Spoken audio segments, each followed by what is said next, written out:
காதல் மோகினி.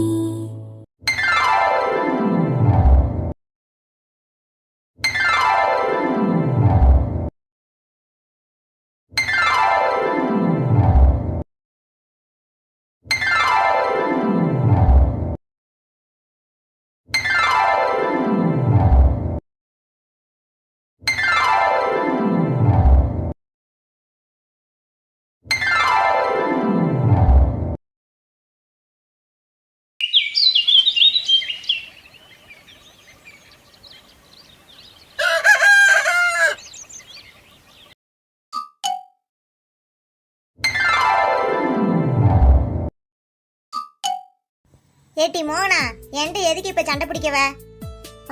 வீரமாமா என்ன முதல்ல பாத்திருந்தா என்னத்தான் கல்யாணம் பண்ணிருக்கோம்.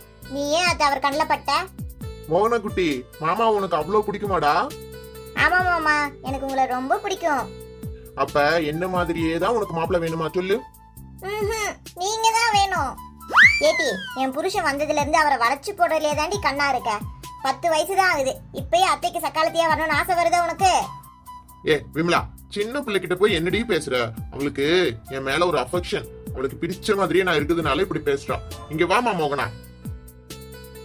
மோகனா குட்டி, உனக்கு மாமாவ மாதிரியே ஒருத்தர் உன் கூட இருக்கணும்னு ஆசையாடா? ஆமா மாமா.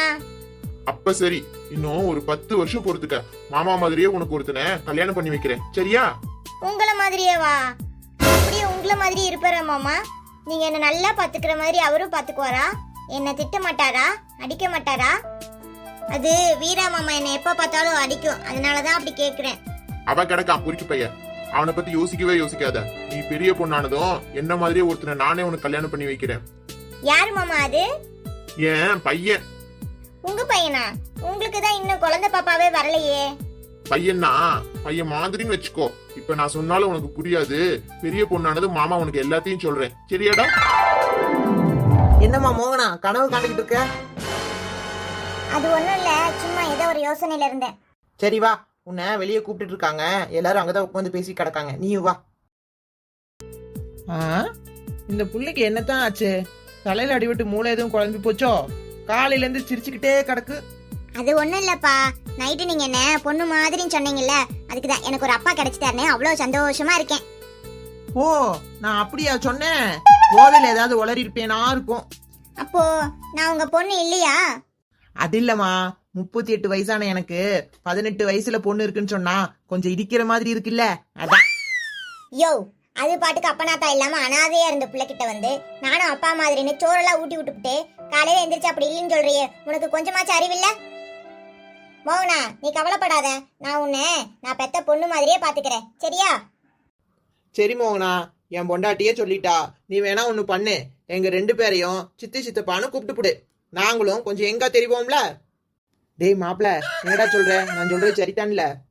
ஐயோ மாமா, நேத்து அடிச்ச போது இன்னும் தெரியலையா உனக்கு? நீ முறை வச்சுட்டு என்ன பார்த்து கரெக்டான்னு கேக்குற? ஆமா ஆமா, எப்படியோ வயசு பிள்ளை சிரிச்சு சந்தோஷமா இருந்தா சரிதான். இங்க பார்மா தாயி, இந்த பிள்ளை மேல உனக்கு நம்பிக்கை வந்துருச்சுல்ல, இனி அந்த பிள்ளைய வீட்டுக்குள்ள விடுவல்ல. ஏன் கேக்குறேன்னா, அந்த பிள்ளை உங்ககிட்ட உட்காந்து வீட்டையே ஏக்கமா பாக்குறதும் எங்க எல்லார்கிட்டயும் பேசலாமா வேணாமான்னு யோசிக்கிறதும் பார்க்கவே சங்கட்டமா இருந்துச்சு தாயி, அதனாலதான். எனக்கு புரியுது வஜ்ரம், மோகினி நல்ல பிள்ளையே இல்லைன்ட்டு நான் சொல்லல, நம்ம வாழ்ற சூழ்நிலை அப்படி இருக்குங்க. பார்த்தேல, நேற்று அத்தனை பயலக வந்து மோகினி பிள்ளைய அடிச்சு என்னென்னமோ ஆயிப்போச்சு, கொலையே நடிக்கிருச்சு. அதனாலதான் இந்த பிள்ளைய தனியாவே விலக்கி வச்சிருந்தேன். இனி என் கூடவே வந்து என் ரூம்லயே படுத்துக்கிட்டுங்க, வீட்டுல அதுக்கு தெரிஞ்ச வேலையும் செய்யட்டும். அப்போ நான் சமையல் செய்யட்டா பாட்டி? எனக்கு சமைக்கிறதுனா ரொம்ப பிடிக்கும்ல. இங்க பாரு மோகினி, நான் சொல்றேன்னு கோச்சுக்காத. இந்த வீட்டை பொறுத்த வரைக்கும் வீட்டு பொம்பளைங்க மட்டும்தே சமைக்கட்டுக்குள்ள போகணும்னு ஒரு விதி என் மாமியா எனக்கு சொல்லி கொடுத்தாரு. நான் என் மருமகளுக்கு சொல்லி கொடுத்துருக்கேன். அதனாலதான் சமையல் வேலைக்கு கூட நாங்க ஆள் வைக்கல. நீ வேணா காய்கறி நறுக்கி கொடுக்கறது, வெங்காயம் வெள்ளை பூண்டு வெட்டி கொடுக்கறது, அந்த மாதிரி வேலையை பாரு, நான் எதுவும் சொல்லேங்க. சீக்கிரமே உரிமையா இந்த வீட்டுல மருமகளா என் கையால சமைச்சு எல்லாத்துக்கும் போட்டுடுறேன். ரொம்ப தேங்க்ஸ் பாட்டி.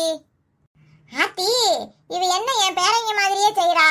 அவங்களும் சந்தோஷம் வந்தா 4 பேர் இப்படித்தான் என்னை கட்டி பிடிச்சி எலும்பு உடச்சு போடுவானைய. அப்போ என்னை உங்க பேத்தி ஏத்துக்கோங்க. சரி சரி, எனக்கு பேத்தி யாரும் இல்ல, என் பேரங்களுக்கு கூட பிறந்தவங்கன்னு யாரும் கிடையாது. அவங்க 4 பேருக்கும் நீ தான் தங்கச்சி சரிதானே? அப்பத்தா யாருன்னே தெரியாத பொண்ணை தங்கச்சி அது இதுன்னு பேசிட்டு கிடக்க. அந்த பிள்ளை வேலைக்காரியா இருக்கேன்னு தானே வந்துச்சு. வேலைக்காரியாவே இருக்கட்டும், யாரும் எதுவும் உரிமை கொண்டாட வேணாம். மாமா உனக்கு டே மாப்பிள்ள, நான் கரெக்டா தானடா முறைச்சொன்னேன். உங்க அப்பத்தா தான் மாத்துது. டேய் என்னங்கடா முறை அது இதுன்னு ஒரு பொட்ட பிள்ளைய வச்சுக்கிட்டு என்னத்த பேச்சு பேசுறீங்க? அப்பத்தா மாமாவுக்கு இன்னும் போதையே தெரியல. கூட்டி போய் 4 எலுமிச்சம்பழத்தை வச்சு மண்டையில தேய்ச்சி விடு. தேவையில்லாம இனிமே இப்படி யாரும் பேச வேணாம். கவனிச்சியாட்டி சரளா, அகரனுக்கு மோகனாவை தங்கச்சின்னு சொன்னது எம்பிட்டு கோபம் வருதுன்னு. ஆமா மதினி, நானும் பார்த்துட்டு தான் கிடந்தேன். பொறுப்போம், கத்திரிக்காய் முத்துனா கடத்தருக்கு வந்து தானே ஆகணும். தாய் கிழவி, நீ சொன்னாலும் சொல்லாட்டியும் மோகனா எங்களுக்கு தங்கச்சி மாதிரி தான். அதனால பயப்படாம இரு. அதுக்கு இல்லடா பேராண்டிகளா, ஊர் உலகத்துல யாரும் நம்மள தப்பா பேசக்கூடாது இல்ல. நாளைக்கு இந்த வீட்டுக்கு பொண்ணு இன்னொரு வீட்டுக்கு வாழ போகணும். நம்மளே வச்சுக்க போறோம். பொம்பளை பிள்ளை மேல பழிச்சொல்லி விழுந்துடக்கூடாது இல்ல. என் தீரா மாமா வீட்டை விட்டு நான் எங்க போறேன்? நான் இங்கே தான் இருப்பேன். ஏமா மோகனா மைண்ட் வயசுன்னு நினைச்சு ஏதோ பேசுற? அது சித்தப்பாக்கு அதுல வேற மாதிரி விழுந்துருச்சுமா. நீங்க நினைச்சது கரெக்ட் தான் சித்தப்பா. இது என்னோட தீரா மாமா வீடு. நான் இதை விட்டு எங்கேயும் போக மாட்டேன். ஐயோ, அம்புட்டு பயல்களும் பிள்ளைகளும் எல்லாமே என்கிட்டயே சொல்லுதுங்க. நாளைக்கு ஏதாவது ஒண்ணுன்னா இந்த தாய்க்கிழவி என்னை தானே பொழக்கும். வர வர அகரணத்துக்கு ரொம்ப தான் கோவம் வருது. சீக்கிரமே ஒரு கால்கட்டை போட்டுவானு பாத்துக்க. அப்புறம் என்ன மருமகளங்களே, இன்னைக்கு என்ன சமைக்க, என்ன செய்யுது, என்ன ஏதுன்னு ஒரு வார்த்தை கூட கேட்கல. மணி இப்பயும் 9க்கு மேல ஆகி போச்சு. என்னத்த கேட்கணும், அதெல்லாம் சமைச்சாச்சு. மதியத்துக்கு என்ன சமைக்கிறதுன்னு நாங்களே முடிவு பண்ணிக்கிட்டோம். என்னடி இது புதுசா இருக்கு? இன்னைக்கு என்ன சமைக்கணும்னு என்னை கேட்டு தானே ஆரம்பிப்பீங்க. அது இதுக்கு முன்னாடி இனிமே நாங்களே பாத்துக்கிடுதோம். எங்க புருஷனுக்கு பிள்ளைக்கும் மத்தவங்களுக்கும் என்ன பிடிக்கும்னு எங்களுக்கு தெரியும். நாங்களே அதுக்கு தகுந்தபடி சமைச்சுக்குவோம். ஏக்கோ சூப்பரு. அத்தை பார்த்தல, எங்க அக்காவும் இந்த வீட்டு மருமக தானே ப்ரூவ் பண்ணுது. அவ புரு வித்தாலும் சரி, நரசூஸ் காப்பி வித்தாலும் சரி, வீட்டுல பெரிய மனுஷின்னு நான் எதுக்கு இருக்கேன்? இந்தா இப்படி எல்லாரையும் திட்டுறதுக்குத்தேன். உனக்கு வயசாயிருச்சு. அப்படி கொஞ்சம் ஓரமா உட்காந்து மோகனா வெத்தலை இடிச்சு தர சொல்லி வாயில போட்டு மென்னிக்கிட்டு பேசாம உட்காந்துரு. ஏய் பாத்தியாடா வஜ்ரவேலு, உன் மச்சானுக்கு பொண்டாட்டிக்கு திமுற. அவ அம்புட்டு வாய் பேசிக்கிட்டு கிடக்கா. நீ என்னன்னு கேட்காம அமைதியா இருக்க. விடுதாயே, அதுதான் அவங்களே சமைக்கிறோம்னு சொல்லிட்டாங்கல்ல. இத்தனை நாளும் நீ அவங்களுக்கு சொல்லி கொடுத்து பக்குவப்படுத்தி வச்சிருக்க. இனிமே அவங்களே பாத்துக்கிட்டோம். நீ ஏன் கஷ்டப்படுற? நீ ராணி மாதிரி உட்காருமா.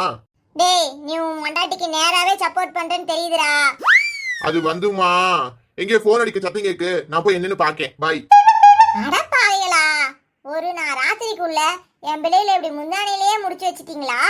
என்னமோ நேத்து தான் கல்யாணமாகி இன்னைக்கு ரூமை விட்டு வெளியில வந்தவங்க மாதிரியே பொண்டாட்டி இப்படி தாங்குறானுங்க. இந்த கொடுமையை எங்க போய் சொல்ல? இப்படியே நீங்க புலம்பிட்டு இருக்க, நாங்க போய் மதியான சாப்பாடு ரெடி பண்றோம். இப்பதான் எனக்கு சந்தோஷமா இருக்கு.